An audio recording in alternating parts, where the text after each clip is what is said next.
Hello! Hello! Long time no see. Opo, hindi po ako nakapag-post kahapon kasi busy po ako nag-ayos. Nag-ayos ng aking study. Hindi pa nga po ako tapos. Ayan, nagkalat pa oh. Kaya nga, nagtambak po yung mga topics natin eh. Ang dami pong nangyayari sa bansa natin. Diyos ko Lord, ang bansa po natin mga kababayan, napakagulo. Napakagulo. Hindi na matapos-tapos ang gulo. Kahit sino man po ang umupo sa Malacanang, talagang napakagulo. Kung hindi po magulo yung namumuno, yung dating pinuno ang magulo. Kapag mayroon ng, halimbawa ngayon okay na yung namumuno. Pero yung nakaraang pinuno, yun po ang magulo. Ngayon, ito nga po, alin po bang unahin natin? Mayroon akong ready na 5, 6, alin kaya ang unahin ko dito? Kasi hindi po ako pwedeng mag-video ng mahaba kasi baka biglang mawala ng kuryente. Kaya maigsi-igsi lang, isang topic sa isang video. Unahin na muna po natin itong, puro kasi maiinit eh. Ito na lang muna sigurong si Super Ate. Opo, si Super Ate Amy Marcos, na sa ngayon po ay mukhang yung korona ng pagiging lutang ay nalipat sa kanya. Opo. Di ba dati ang may hawak ng corona ay si Leni Robredo? Ngayon naagaw na po. Naagaw na ni Amy Marcos ang pagiging lutang. Parang yung si Michelle D sa Miss Universe, naagawan. Opo, naagawan ng pwesto. My goodness. Bakit ganun? Bakit inaapi ang Pilipinas? Kahit saan na lang tayo pumunta. Economic, military, political, pati ba naman sa beauty pageant, inaapi tayo? Ganun siguro po ang kapalaran ng bansa natin. Talagang api-apihan. Kasi naman, para kasing nagpapaapi tayo. O, ito na naman. Nagsasanga-sanga na naman ang aking kwento. Pero una po muna, pasalamatan ko yung, hindi ko nakuha yung pangalan. Yung, ang ganda po ng sinabi niya dun sa comment. Ang nuko naman ako, ba't hindi ko na-take note yung pangalan niya. Ang naalala ko lang, kasi ito talagang avid talaga ito na araw-araw nanonood ng post ko. Si Persila Cruz. Hello there. Shout out, Percy. Salamat. Thank you for the appreciation. Tapos mayroon pa nga isa, ang ganda ng sinabi niya.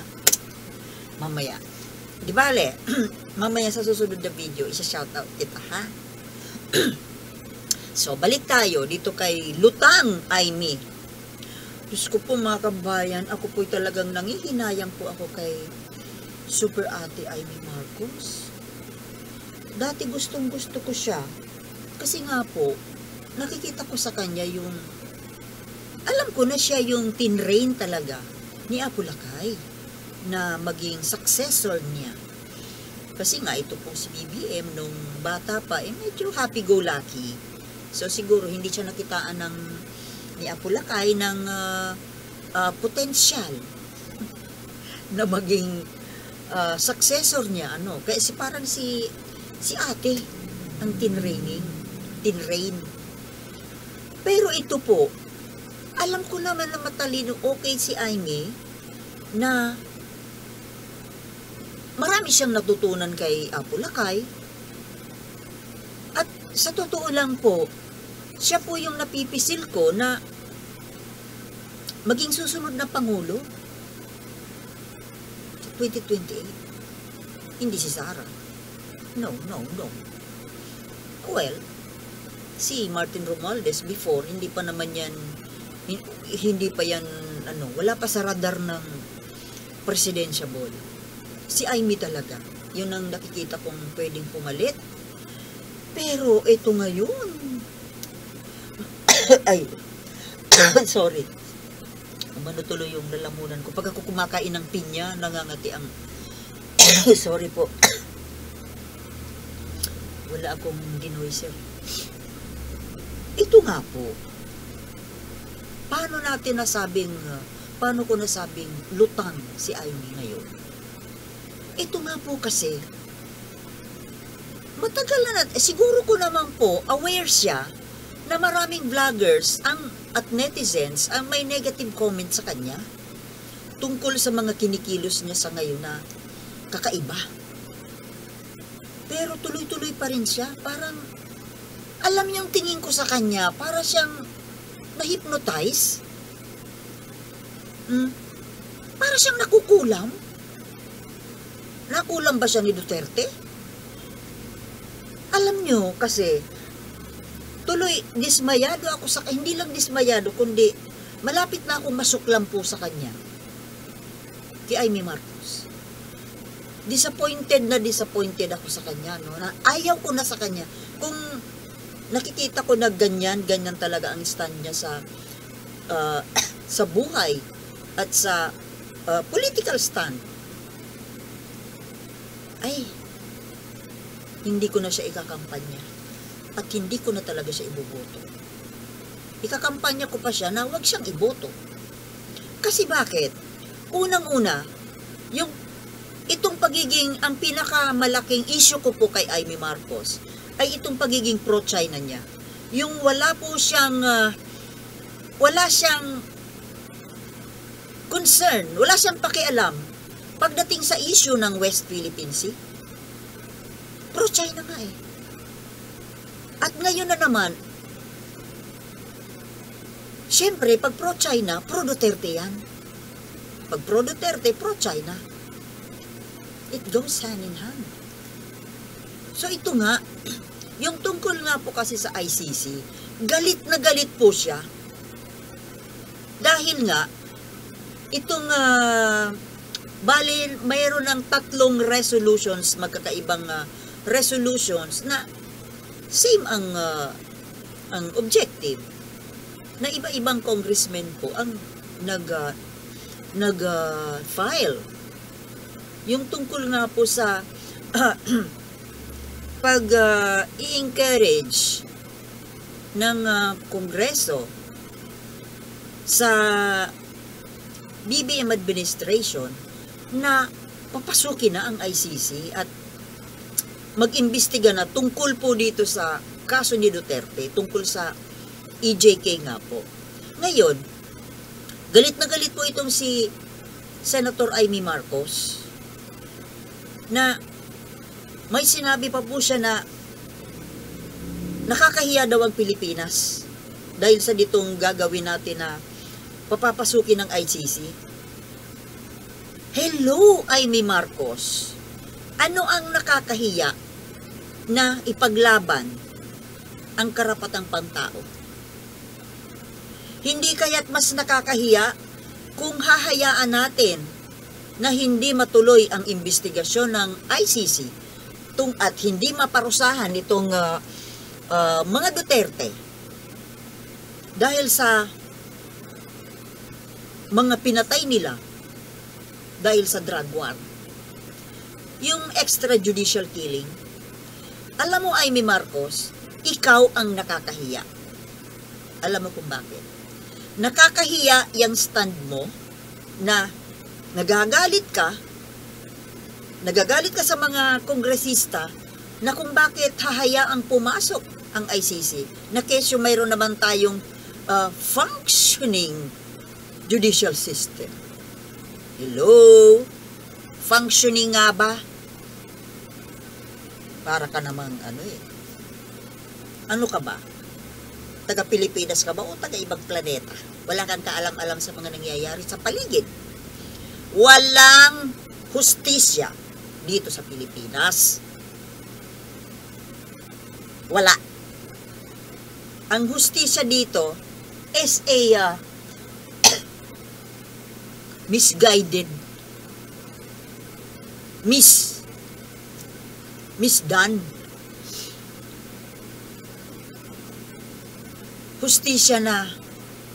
Hustisyang mali. Hustisyang injustice.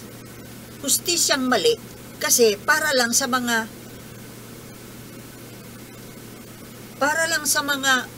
may kaya, may connection, sikat, mga politiko na makapangyarihan. Matatawag mo bang hustisya yon?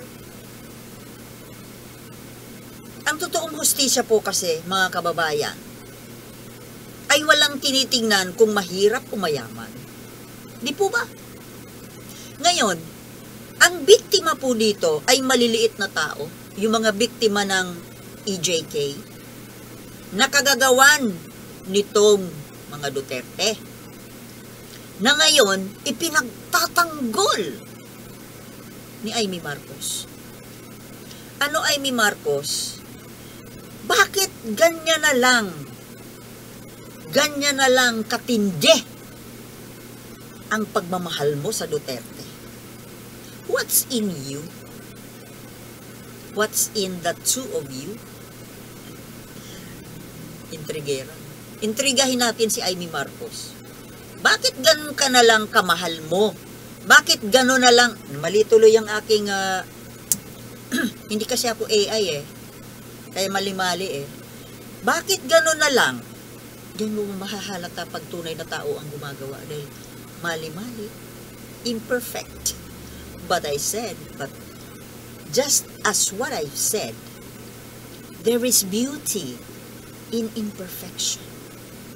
Diba? Ayoko ng sobrang perfect. Parang fake.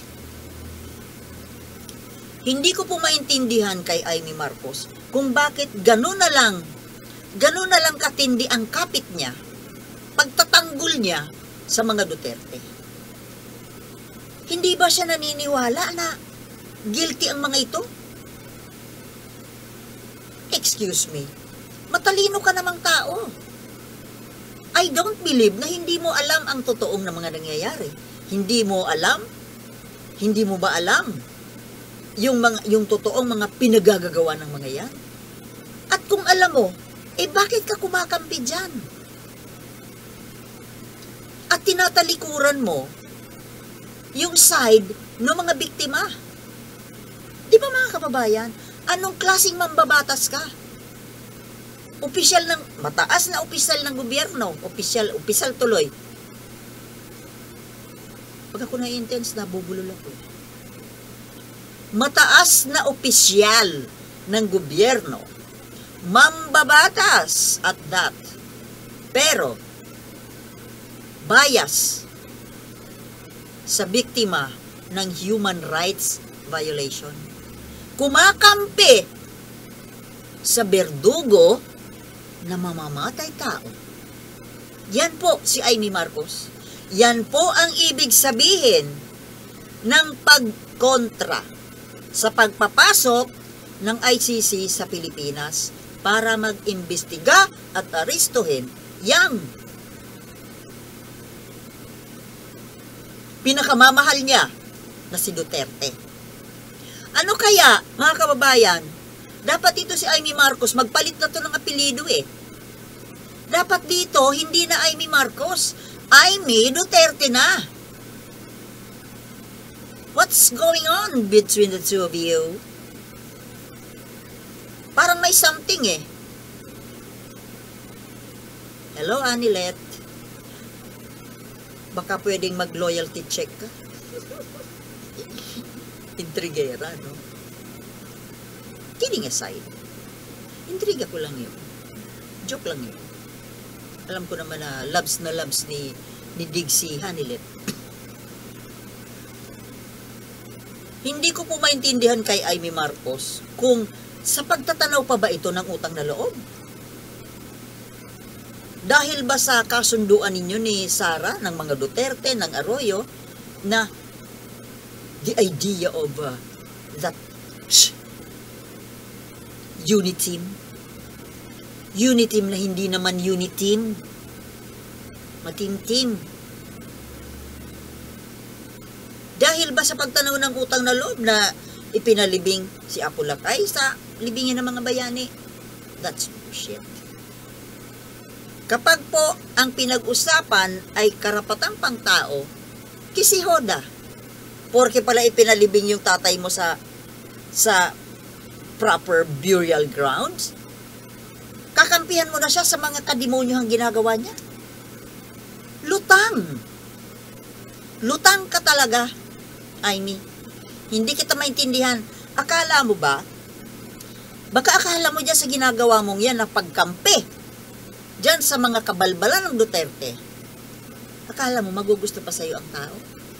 Marami na po. Isa na ako doon. So wala nang gana sa iyo. At dahil dyan sa ginagawa mo, hindi ka na talaga makakatikim sa akin ng boto at pangangampanya. Ikakampanya ko pa na wag kang iboto. Hindi ni po natin kailangan ang opisyal, ang lingkod bayan na hindi naman talaga naglilingkod sa bayan, kundi ang pinaglilingkuran ay kanyang mga barkada at mga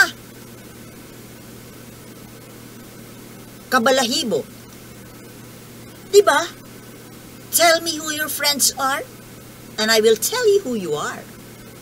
Ikaw yun. Lutang. Hindi kita talaga maintindihan, Amy Marcos.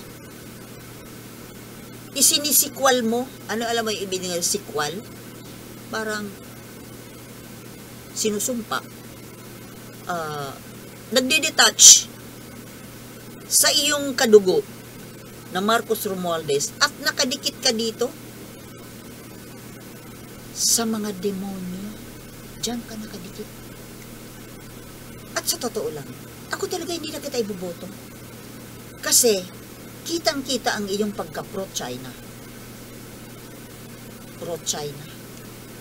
Mga kababayan, kapag pro-China,